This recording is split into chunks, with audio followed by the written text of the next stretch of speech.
Welcome back to another episode of Raw Sports. And as you can see by the title and by the thumbnail, today we're going to be breaking down some film on Brian Thomas Jr. So we start off this video with a good clip, right? We start off with a red area possession and we start off with a gotta have it situation. You know me, I always talk about red area. To me, when you in the red area, it's no such thing as a gotta have it, because every down is a gotta have it. First, second, third, and fourth down, because when you get to the red area, you want to be able to put up points, whether that be a touchdown or a field goal. You don't want to make blank trips to the red area. So right here, you have Brian Thomas matched up like he was lined up in a slot, and he just kind of just ran like a little simple slant route. I'm not quite sure. I think that they were in zone, kind of just looking at him, being that their eyes are to the quarterback. I think that there was a zone, they were in zone, and he kind of just found the little spot where he was leaving while running from one zone, or that little gray area in between one zone to another, to kind of get at. And then Trevor Lawrence just did a good job at putting it on him, and he was able to secure the touchdown catch, get 2 feet in, to come up with a touchdown in the red area.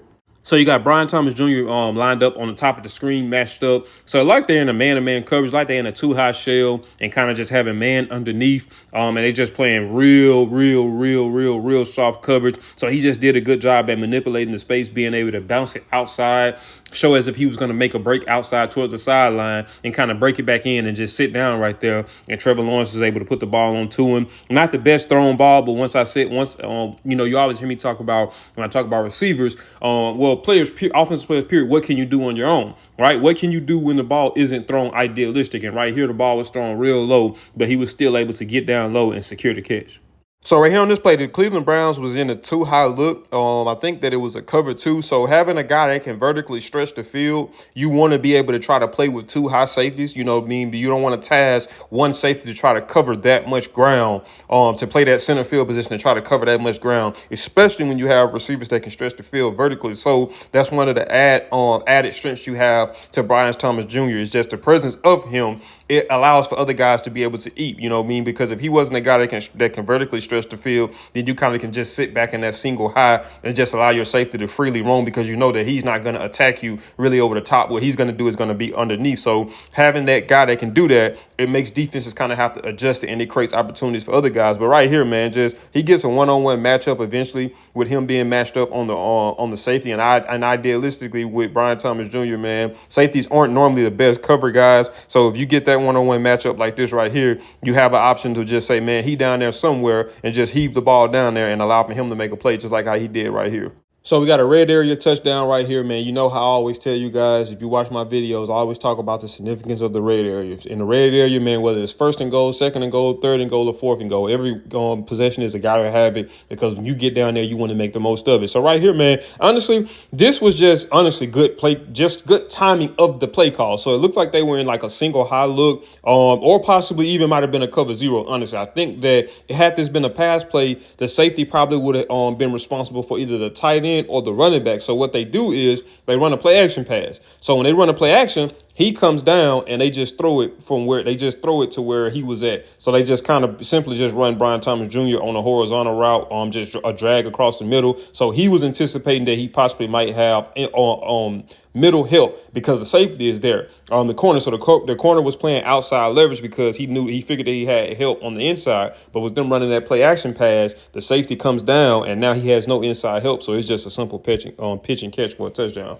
So in this play right here, you got Brian Thomas Jr. matched up one-on-one on the bottom of the screen. So it looks like Houston was in a man-to-man coverage, or cover 1. So they only had one deep safety. So he kind of was trying to stay over the top of everything. And it looked like Brian Thomas kind of was the most vertically attacking route. So obviously he had to kind of stay on top of that. But I mean, this was good coverage by the corner on the outside. You look at Brian Thomas Jr., kind of gave him a little fake corner, didn't really go for it. And even when you was looking at him running from step to step, he didn't really have, it wasn't like he just really had the corner beat. He had a few steps on him, but it wasn't like great separation. So that was just great, a good pass on Trevor Lawrence, and to know that, okay, I got this safety over the top of this. So obviously he's going to try to drive on that ball. So let me kind of just try to put it on his outside shoulder to give him opportunity to catch the ball and either brace for the hit or to prevent the safety from being able to affect that play.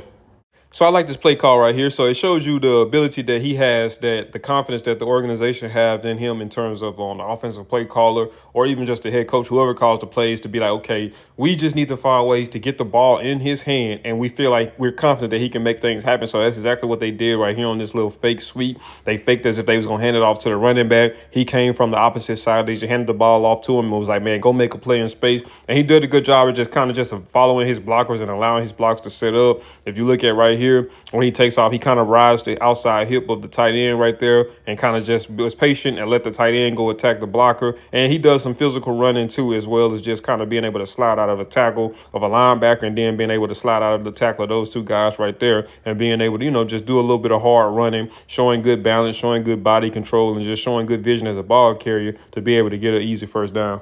So right here on this play, you got Brian Thomas Jr. matched up in the slot. This was an interesting play from a defensive standpoint. So if you look and you can see that Indianapolis was in a single high. They were in a man-to-man defense, and I'm not quite sure exactly what happened. I'm not quite sure if this was a communication error. Right here, look at the outside corner.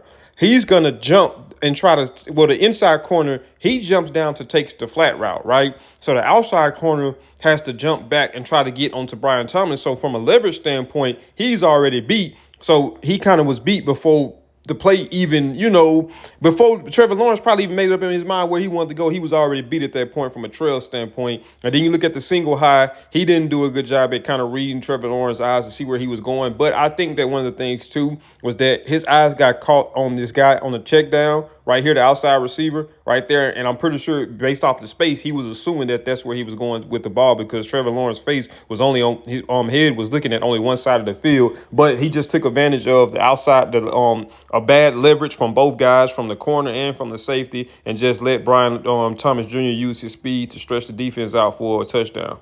So right here, man, you see the big play ability once again. It looked like New England was playing a single high. Well, no, actually, I take that back. I thought that they were in a single high defense, like they were actually in a cover zero, considering that it was nobody over the top of this. And I think the safety was right here. I can't see what number that is, but it like he was matched up man to man too, or it might have been some type of bracket coverage where they were trying to double team somebody, but I'm not quite sure who they would have been double teaming other than Brian Thomas Jr. So he just pretty much it's just really a go ball, man. Really just pretty much a vertical run. They just allow him to use his speed to just attack the DB. The DB's playing off coverage on him. And I don't know why. I guess because he seen that it looked like Brian Thomas Jr.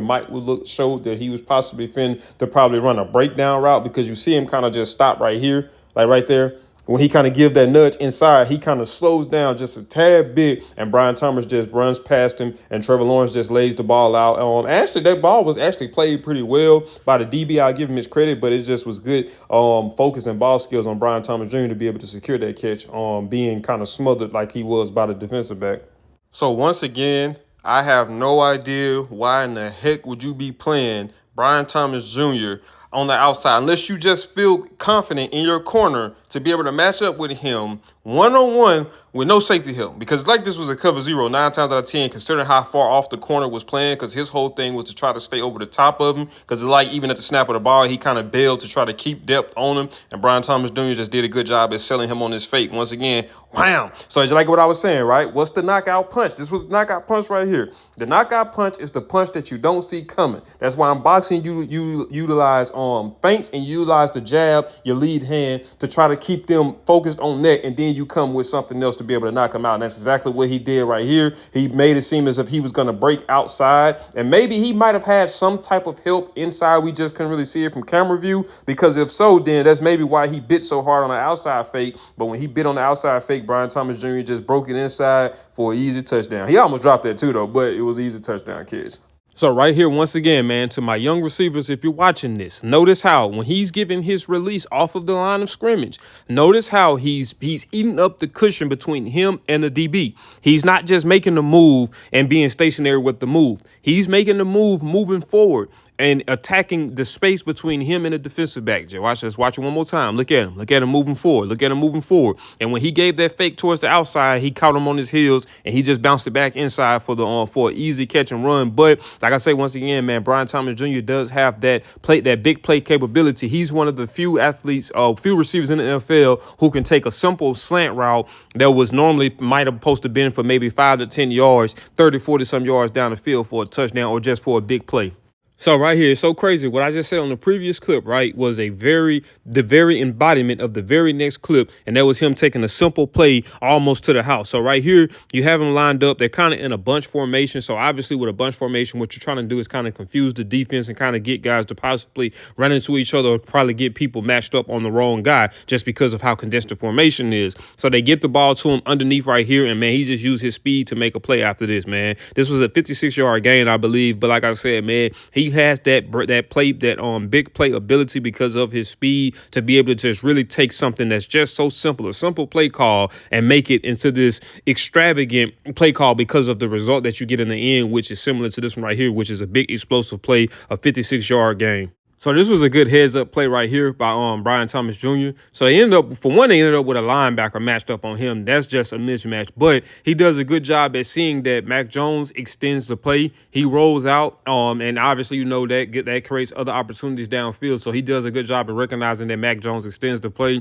The linebacker gets greedy, tries to come down here to try to make a play on Mac Jones and abandons his assignment. And Brian Thomas Jr. just running up the sideline free for an easy catch. So right here, once again, man, you got a 2nd and 20. This is you obviously the whole objective in the 2nd and 20 is to try to make 3rd down a lot easier for you. So the average player on a route like this is going to cut a 2nd and 20 to maybe what, a 3rd and 5, 3rd and 4, depending on exactly where they spot him at. But when you got a guy like Brian Thomas Jr., who has playmaking, has that big speed, big playmaking ability, you take that what would have been a 3rd and 5 or 3rd and short or medium or whatever the case may be, and you be able to move the sticks for a fresh 1st down. So once again, he does a good job of just taking a simple pass, a simple catch and pass, and being able to run additionally and pick up another, maybe 20, 25, 30 some yards. And like I say, man, just having a guy like this that has that big play ability, it just opens up so much more of what you can do from an offensive standpoint. And then it also too, it dictates to a degree what a defense can do to try to,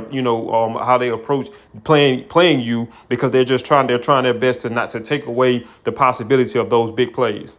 So right here, man, we got a one-on-one matchup. To me, I would say that this also is a got to have a situation, right? Because, most teams that play Brian Thomas Jr. more times than not are probably not going to play him in a lot of man-to-man coverage unless they're very confident that their guys are just as good and can win some of those matchups. But if not, most teams aren't going to play him. So whenever we do get it, can we take full advantage of it like we do right here? And once again, man, he does a good job. And to my young receivers, I'm going to keep making sure that I keep stressing this whenever I'm breaking down receivers. Notice that when he's making his moves, he is closing the distance. He's not standing stationary and just moving side to side to side. He's closing the distance. He's moving forward while he's making that move to get that DB on the back of his heels. And once again, he just sails the outside route. He makes him fake. He jab steps to the outside, boom, and bounce it back inside for an easy touchdown catch. Now, I'm not quite sure exactly where the safety was at on this. I'm not quite sure if he was trying to stay over the top and was assuming that Brian Thomas was trying to attack him vertically or whatever the case may be. But he was able to beat him with that inside fake and just a simple slant from the inside, and he just let his speed does the rest on this touchdown. So once again, man, you got a one-on-one matchup. You got Brian Thomas Jr. matched up in a slot against number 29. And once again, man, that's just not an idealistic situation. I'm looking at 2 high safeties, so I'm trying to see if maybe it was a cover 0 or what, because obviously in the red area, because you ain't got a lot of field to work with, it really takes away from the need to really kind of have over-the-top help in a lot of situations. So a lot of teams kind of do employ a cover 0 in those situations. But they just get the matchup that they want in the slot one-on-one, and, man, he just does Brian Thomas Jr. things, man, honestly. And the corner didn't play it just too bad. Honestly, it just was having such a tight split. It just gave him a little bit more room to work with going towards the outside than he typically would have been if he would have had much of a much wider split. So it just gave him a little bit more room to run and just allow for Mac Jones to place the ball right there on him. But once again, man, I know I keep saying this, and like I said, I'm gonna keep re-emphasizing this for you, my young receivers. Notice that when he's making his move off the line of scrimmage, he is closing the distance and he is threatening threatening the cornerback space, making him have to react. If you're moving laterally and you're just moving side to side and not making no vertical movement, the corner never has any reason to react because you're never threatening his space. So that's always one of the things too. But then also too, man, look at how he flexed on him after this touchdown catch, man. I had to throw that in there. Look at how he did and showed him that, man, you too small. Look at him right there. You too small, man. You too little, man. You need to you need to hit the weight room a little bit more. But man, that is it for this video, man. If you did enjoy this video, do me a big favor, man. Smash that thumbs up button. Also, if you're new to the channel, man, make sure you subscribe. When you subscribe, make sure that you click that notification bell where you be notified every time I upload. And I'll see y'all in the next video.